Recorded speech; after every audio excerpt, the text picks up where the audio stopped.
Cuneta trying to start out scoring. Pinkney wants to get on the board quickly and does. Well, he also wants to assert himself a little bit more because, you know, we mentioned that if the imports are able to cancel each other out, then it'll really be the locals come into the scoring. But so far, lamang itong si Pinkney kay Ratliff. Now in double digits. Big rebound once again by Pinkney. Siguro pinagsabihin din siya ng coaching staff na, you know, we cannot allow the other team to just keep getting offensive rebounds. Oh, for sure. Pero pag nandiyan naman si Pinkney, hindi ganun kadami yung offensive rebounds na nakukuha nila. But, kinakailangan tulungan siya nung iba niya makakakampi. Rafa Rivas continues to stay in the ball game. He has really been a big thorn para kay Pinkney. Garcia, that's from downtown. Almost got out to drop. That was in and out. Sa halftime feature natin, ano yung favorite niya? Chicken pork adobo ba yun? Chicken pork adobo. Mas lalo na pag siya din nagluto. Oo, mas lalo na pag siya Baka pwede natin masubukan, RR. Sige, magparinig tayo mamaya. You know? Nagutom tuloy ako. Rivas picks up a personal.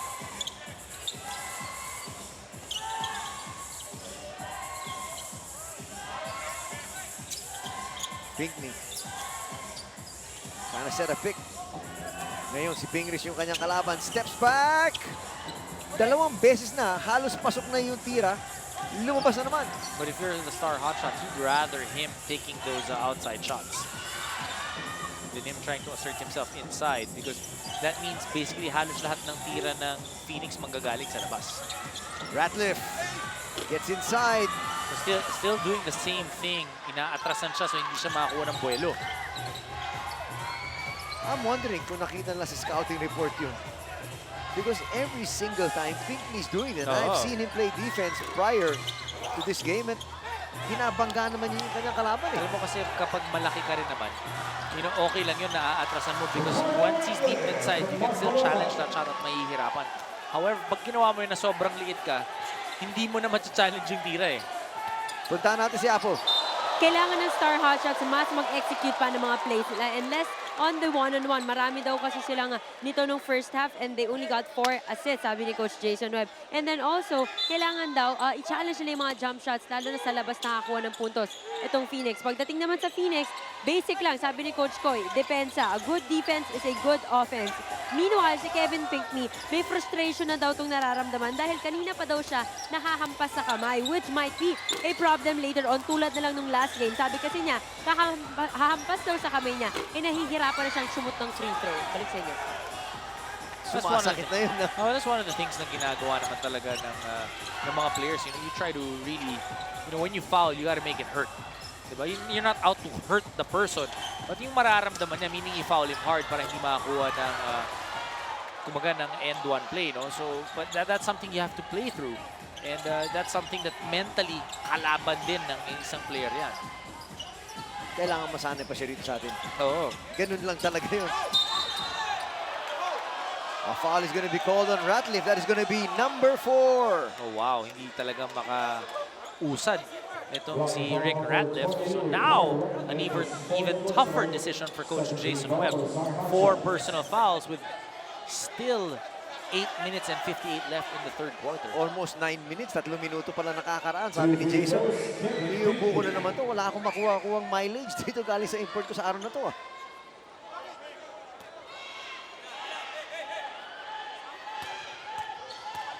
I think he's gonna let it simmer first for a little bit. Medyo iniisip pa niya kung ano talagang kailangan niyang gawin. Inaatake talaga eh ni Pinkney, itong si Ratliff. Which I guess is the right thing to do. Especially dahil alam mo yung bumabantay sa'yo, 3 na yung personal fouls. But in the second quarter, Star Hotshots had some success when it was the locals that was guarding Pinkney.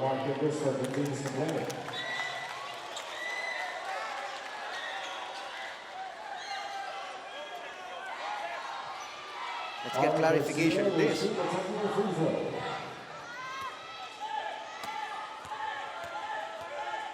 Looks like ito si Pingris ang tinawagan ng technical foul. For continuous complaining.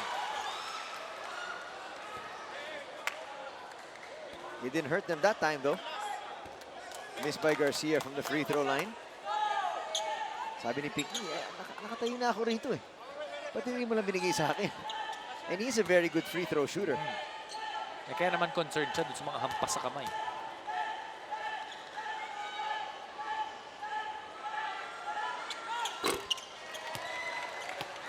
He makes both. He's got 13 points.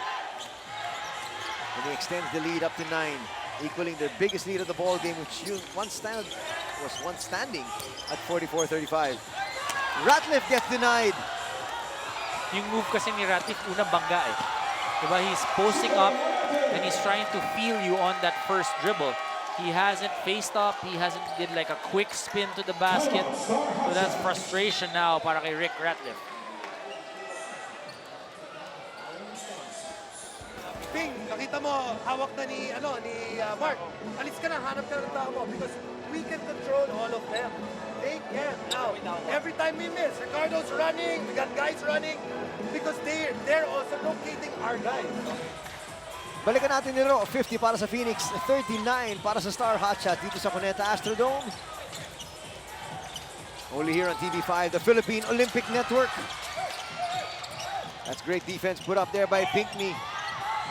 Ratliff continues to stay in the ball game and gets another 2 points. The big difference that time, he was able to feel the defenders, diba? He likes that contact, be able to take it up strong. Pag hindi niya nararamdaman, nawawala yung footing niya. Si Pinckney kasi naipit dun sa kanto. Garcia from downtown will miss. Pinckney taps it to himself. They got a brand new 14. That's the matchup they like. 3 seconds ay tatawag kay Wilson. Taking a little bit too long that time. We're the fuel masters getting called for that 3-second violation. Ayan, naramdaman niya, di ba? May nasandalan siya eh. So he knew what to do exactly.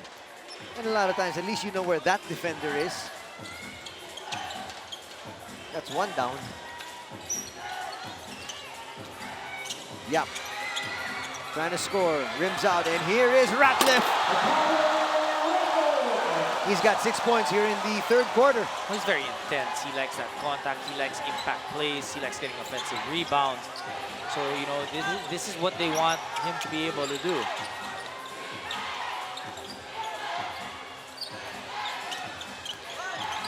Rafi Rivas guarding Garcia on the outside. Pinckney from the outside should be short. Ratliff again. Yes! And the foul is going to be called on Pinckney. Ratliff now on the free throw line, looking to complete a 3-point play. Bring this deficit down to just 4. Finally able to breathe and get some things going for himself with a number of points here in the third quarter. 7-0 run para sa Star Hotshots. Biglang pumutok si Ratliff dito. He comes up with a good defensive stop there. But he's got to be careful not to reach in those passes. They're going to lose it once again. Baroka nagmamadali. Kicks it outside. Yeah, for 3. Bang! 3-point shot brought to you by Oppo F1 Selfie Expert. Isa na lang ang lamang ng Phoenix. On a 10-0 run itong Star Hotshots led by their import, Ricardo Ratliff. Intal looking to silence this crowd. Forced to swing it out to the other side. Forced shot. And they're off and running once again. Baroka, the pass behind Pingris. Ratliff is there asking for it. Nice pass. Great patience that time by Ratliff. And that's what we were talking about, yung pag-settle down niya. Because of the number of straight points na nagawa niya at the beginning of the third quarter, that time did not force it. Inantay niya eh. Nakita niya Willie Wilson, okay, Pinckney's there to help out, but was able to locate his teammate in Rafi Rivas. 30-second timeout, Phoenix 30-second timeout ay tatawag ng Phoenix dito. They need to stop this momentum. You know, they were patient. Nakita mo yung Mark Pingris. If you pause it right here, Ratliff has that basketball. Everybody from Phoenix knows that he has that ball. But he is patient, di niya inatras. Hinanap niya si Rafi Rivas. Rivas will dive, getting the easy 2 points. Let's look at that play. Kita mo hindi naka-help itong si Pinckney. That's just the great anticipation and the reaction rather of Ricardo Ratliff of the defense na pinakita sa kanya ng Phoenix. That's also good maturity shown. A lot of times, because he's been so effective here in the third quarter, eh baka umatake ka agad yun eh. Kasi saka manggigigil ka pa minsan, nakita mo itong si Willie Wilson. Pero nandun yung help ni Pinckney. So sabi niya, okay, ibahin ko naman ng konti. Baroka hits. It's another 3. Brought to you by Oppo F1 Selfie Expert. Foul is going to be called on Rivas. Pero 4 na ang lamang ng hot shots dito. Third foul going to be called here on Rivas. Rivas definitely is one of the guys also that has helped out in this third quarter. Why? Because it relieves Ratliff of the defensive job against Pinckney. He is able to challenge shots. He is able to get rebounds.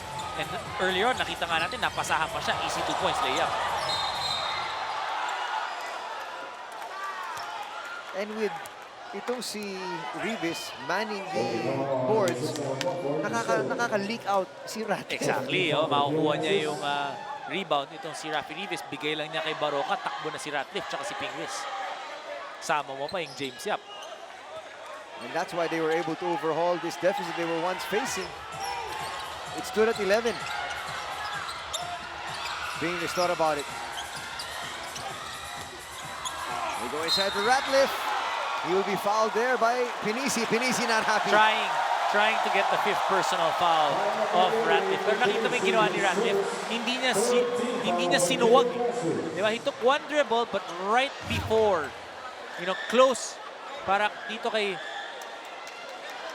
Mick Pinisi, tumigil siya bago niya banggain eh. Diba? He stopped maybe about 2 inches before he bumped into Pinisi. And again, I don't know if you can see that from another angle. It looked like nasa loob ng no-charge zone itong si Mick Pinisi. So there's just going to be no way he would have been called for a block. And I mean anything than a block. Pero makita mo talaga yung game plan ng Phoenix eh. Na kung malaki ka, pwede mong atrasan itong si Ratliff. You want him to try and get out of balance because he gets his momentum kapag nakasandal siya. He's got 15 points, 11 here in the third.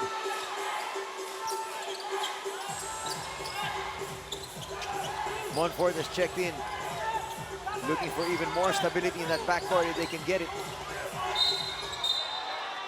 It's the biggest lead of the ball game para sa Star.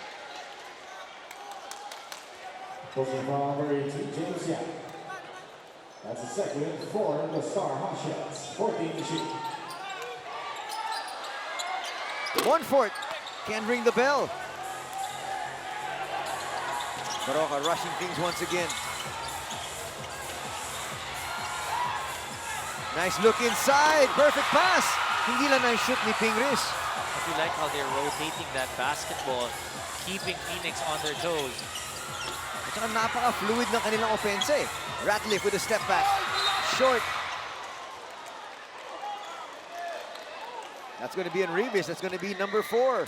Also foul number 4, Rafi Rivas. Substitution. Rivas put the pillars for the Star hot shots. And dami niyang mismatch kasi nagagawa. Dami niyang little things that is making it so difficult for Phoenix. Getting offensive rebounds, helping out on defense because of his length, but now has to sit down with 4 personal fouls.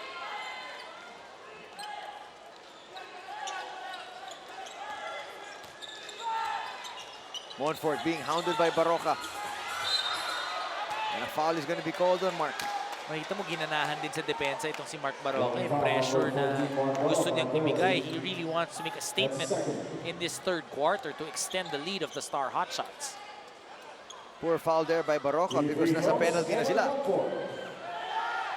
And so Montfort will have a chance for 2 free throws here to cut this deficit down to just 4. So far, 19-7 yung scoring natin in this third quarter, lamang ang Star Hotshots. A split from the line there from Montfort. Usually a reliable free throw shooter.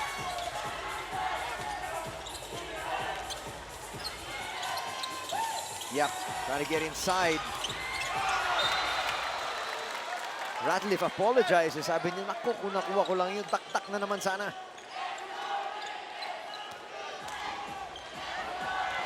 Brondial, siya na yung magbababa ng bola. Ngayon na kay Garcia. Under 4 minutes remaining sa ating third. Baracael thought about it. They go inside to Brondial. That's travel. He dragged his foot. That was clear. Ian Sanggalang, very important minutes now on the floor because of sa ganda ng ginawa nitong si Rafi Rivas. Sanggalang will need to be able to carry it on in the next 4 or 5 minutes to give that pressure off, yung release kay Coach Jason Webb of trying to put somebody else in. Bingris, laban kay Baracael. Sanggalang, nice turn. Forces it up and he will head to the line. One thing about the Star Hotshots, madami silang malalaki, but they don't really have one go-to guy on the post. You know, their best post-up threat would be Mark Pingris. Sanggalang, his first will fall. Sabi ni JC Intal, I always dedicate my games sa family ko. At gine-joke ko yung aking asawa because it's her birthday weekend. So hopefully manalo sila today and they'll play our game and they will do their best. Be heard through Shout. Pumunta lang sa sports5.ph at hanapin ang Shout Tabber column para magparandam sa inyong mga PBA idols. Garcia short that time. Garcia has not been on point here today. Ratliff. Ngayon kay Ping na naman.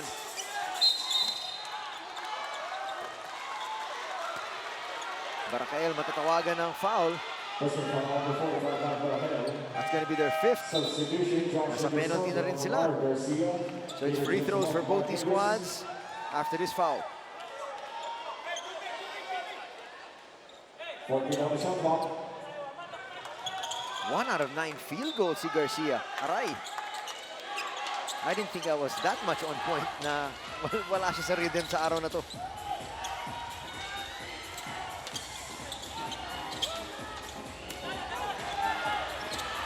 Sanggalang gets away inside.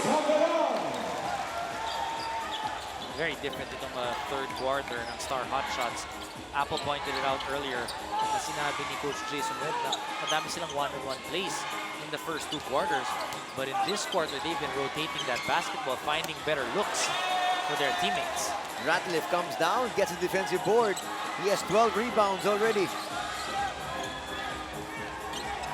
Boy, the momentum has just literally swung to the opposite side. Ratliff with a jumper. At that time, Brondial with the seal asking for it. He has to get out of that paint and does.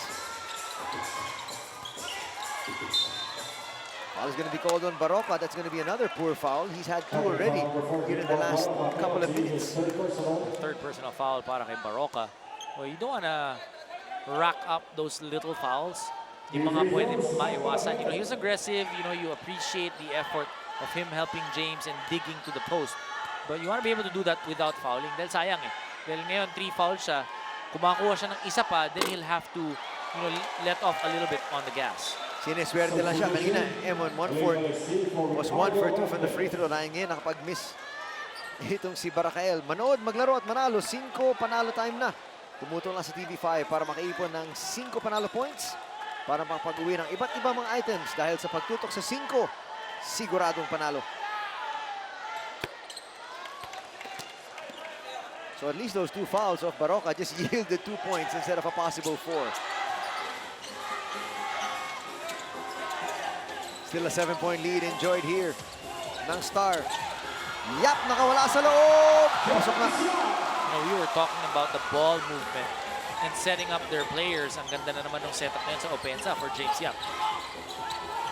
Urbistondo got away. Baracael for 3. Nako, I remember the numbers you were talking about in the second quarter. fantastic three-point shooting para sa Phoenix. Tsaka yung assist, di ba? Naka-7 assists sila in the second quarter. But here in the third quarter, Phoenix with no three-point shot yet. This is the biggest lead of the ball game at 11. Penisi looking to break that spell. Wala pa rin. It'll be interesting to see the three-point field goal numbers for Phoenix. Can they score here? Looking for a 2-for-1. Even Orbistondo has gone stone cold. Nothing from the outside. They've gotten decent looks from the outside. Pero the momentum shift to the Star hot shots, makikita mo yung confidence, yung rhythm nandun sa Star. Baroka, they're getting into it with Penisi. Penisi up. He passed it up. Suddenly, it seems like the confidence Oh, great defense by James Yap. nawala from three-point country. Baracael forces the issue inside. So taking advantage of the free throws and trying to map out a play. Titignan din natin kung i-adjust ba yung clock. That's a good point because there was at least 2.1 when that basket of Baracael went through.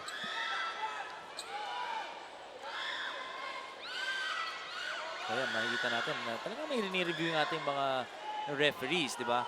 You know, right? Trying to do the best that they can to give, you know, their 100% accuracy on the calls. Ang tinatanong ni Jason, saan yung inbound? Because nung nabigyan siya ng technical, nakalampas na ng half line.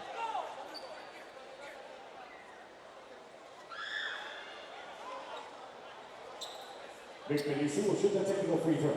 A technical free throw muna tayo as we try to sort things out. And Penisi is not going to get that to go. So pati yung free throws ng Phoenix, nagkakaproblema sila dito sa third quarter rather.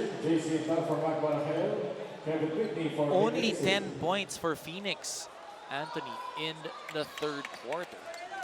Aray. Tapos 28 naman para sa Star Hot Shots.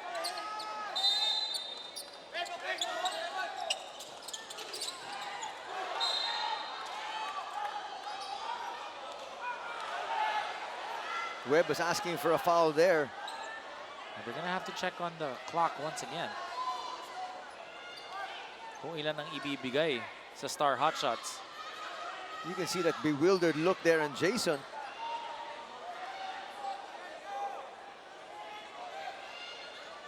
Well, you can read Jason's lips. Sabi niya, akala ko 2 point something. Kasi ngayon, 0-0-0-0 halos.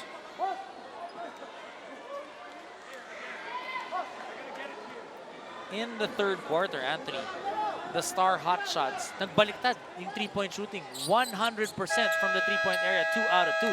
Ito namang Phoenix, 0 out of 10. Time remaining in the third quarter, 2 seconds. That's a lot of time para sa Star Hot Shots to be able to get a good look.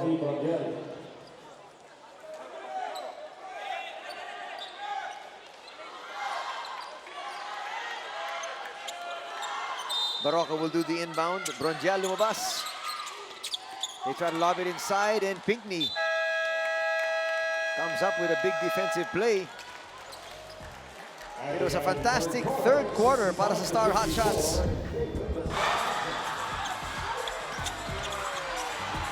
Look at those numbers there, Dom. 11 out of 20 from the field itong Star Hot Shots, moving that ball around really well, finding their teammates for easier looks. But this quarter really belonged to the Star Hot Shots, not just the Star Hot Shots, but yung kanilang airport na si Ricardo Ratliff racking in 11 points.